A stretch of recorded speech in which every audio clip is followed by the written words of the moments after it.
Assalamualaikum warahmatullahi wabarakatuh. My name is Novia Agisti. I'm from A2 English class 2023. Thank you for this wonderful welcome. Thank you to the people of Jakarta and thank you to the people of Indonesia. I'm so glad that I made it to Indonesia and that Michael was able to join me. We had a couple of false starts this year, but I was determined to visit the country has meant so much to me. Unfortunately, it's a fairly quick visit, but I look forward to coming back a year from now when Indonesia hosts the East Asia Summit. Before I go any further, I want to say that our thought and prayer with all of those Indonesia affected by the tsunami and volcanic eruption, particularly those who have lost loved ones and who have been displaced. As always, the United States stand with Indonesia in responding this natural disaster. And we are pleased to able to help as needed, as neighbor help neighbor, and family take in the displaced. I know that the strength and resilience of the Indonesia people will pull you through once more. Let me begin with a simple statement. Indonesia is a part of me. I first came to this country when my mother married an Indonesian man named Lolo Sutoro. As a young boy, I was coming to a different world, but the people of Indonesia quickly made me feel at home. Jakarta looked very different in those days. The city was filled with buildings that were no more than a few stories tall. The Hotel Indonesia was one of the few high rises, and there was just one brand new shopping center called Sarina, which outnumbered automobiles in those days, and the highway quickly gave way to unpaved roads and compounds. We moved to Menteng Dalam, where we lived in a small house with a mango tree out front. I learned to love Indonesia while flying kites, running along paddy fields, catching dragonflies, and buying sate and bakso from the street vendors. Most of all, I remember the people, the old men, women who welcomed us with smile, and the children who made a foreigner feel like a neighbor, and the teacher who helped me learn about the wider world. Because Indonesia is made of 1,000 of islands, hundreds of languages, and people from scores of regions and ethnic groups, my time here helped me appreciate it to the common humanity of all people. And while my stepfather, like most Indonesia, was raised a Muslim, he firmly believed that all religions were worthy to respect. In this way, he reflected the spirit of religion tolerance that is enshrined in Indonesia's constitution, and that remains of one of this country's defining and inspiring characteristic. I stayed here for 4 years, a time that helped shape my childhood, a time that the birth of my wonderful sister Maya, and a time that made such an impression on my mother, and she kept returning to Indonesia over the next 20 years to live, work, and travel, pursuing her passion of promoting opportunity in Indonesia villages, particularly for women and girls. For her entire life, my mother held this place and its people close to her heart. So much change, so much has changed in the 4 decades since I boarded a plane to move back to Hawaii. If you ask me or any of my schoolmates who knew me back then, I don't think any of us could have anticipated that I would one day come back to Jakarta as a president of United States. And a few could have anticipated a remarkable story of Indonesia over these last 4 decades. The Jakarta that I once knew has grown to a teeming city of nearly 10 million, with skyscrapers that dot the Hotel Indonesia and thriving centers of culture and commerce. While my Indonesian friends and I used to run in fields with water buffalo and goats, a new generation of Indonesia is among the most wired in the world, connected through cell phones and social network. And while Indonesia as a young nation focused inward, a growing Indonesia now plays a key role in the Asia Pacific and the global economy. This change extends to politics. When my stepfather was a boy, he watched his own father and older brother leave home to fight and die in the struggle for Indonesia independence. I'm happy to be here on Heroes Day to honor the memory of so many Indonesians who have sacrificed on behalf of this great country. When I moved to Jakarta, it was 1967, a time that followed great suffering and conflict in parts of this country. Even, even though my stepfather had served in the army, the violence and killing during that time, a political uphill, was largely unknown to me because it was unspoken by my Indonesian family and friends. In my household, like so many other across Indonesia, it was an invisible presence. Indonesia had their independence, but fear was not far away.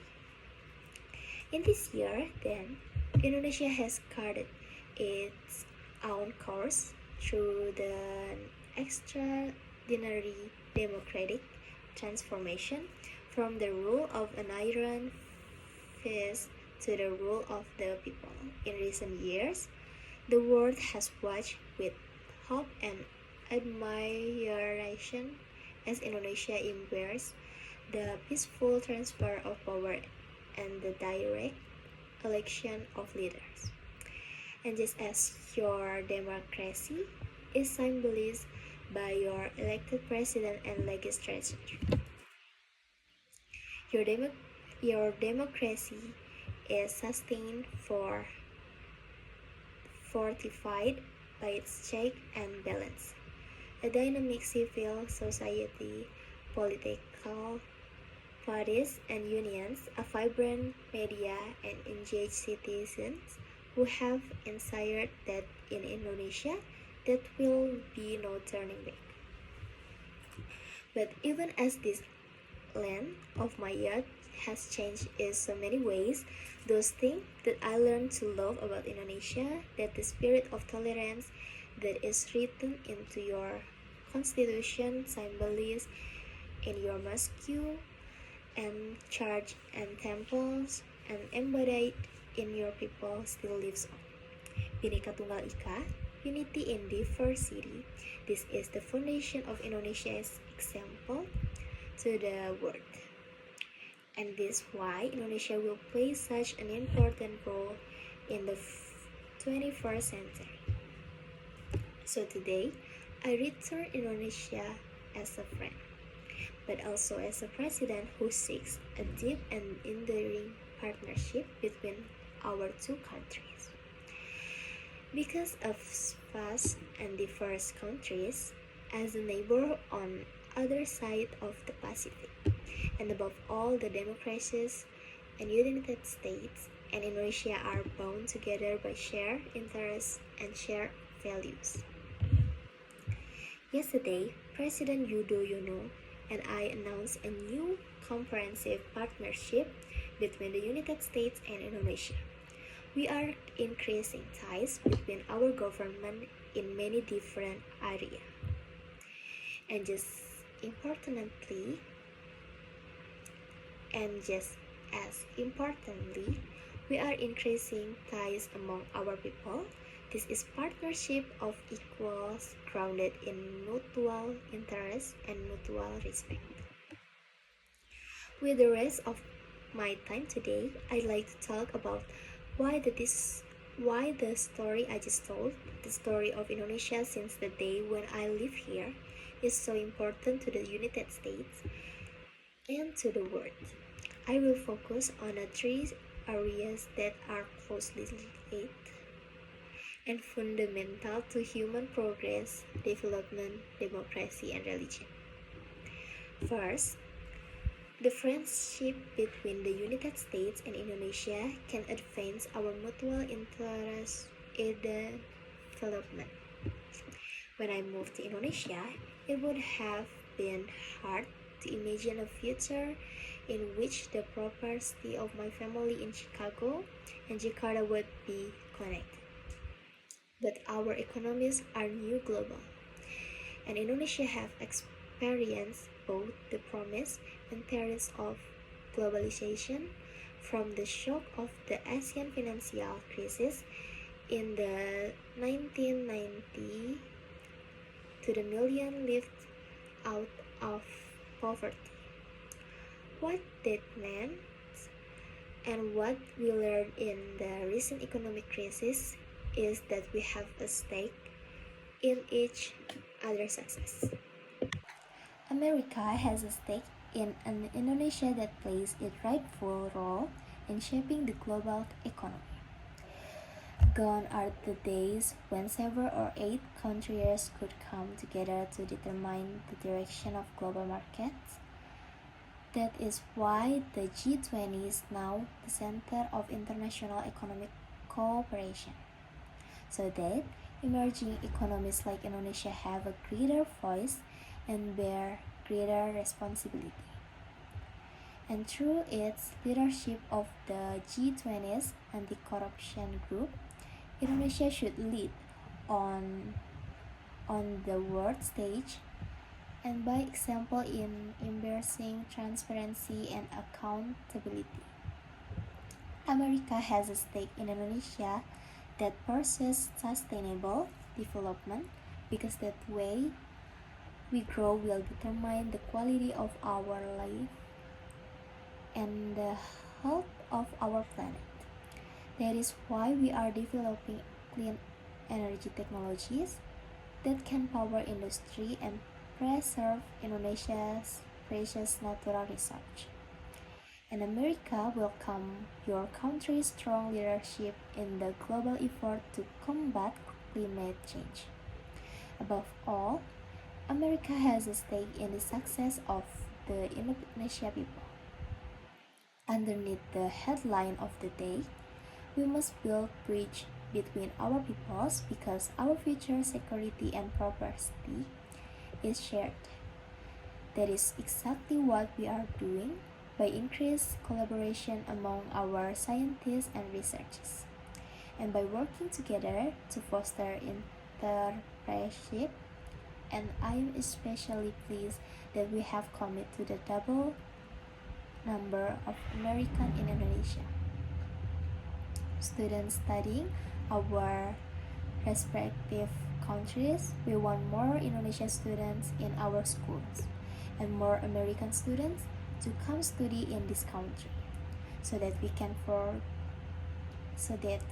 forge new ties that last well into this young country. That are the issues that really matter in our daily life. Development, after all, it is not simply about growth rates and number on the balance sheet. It's about whether a child can learn the skill they need to make it in a changing world. It's about whether a good idea is allowed to grow into a business and not suffocated by corruption. It's about whether that those forces that have transformed the Jakarta and I once knew, technology and trade and the new flow of people and goods translate into a better life for human beings, a life marked by dignity and opportunity. Thank you.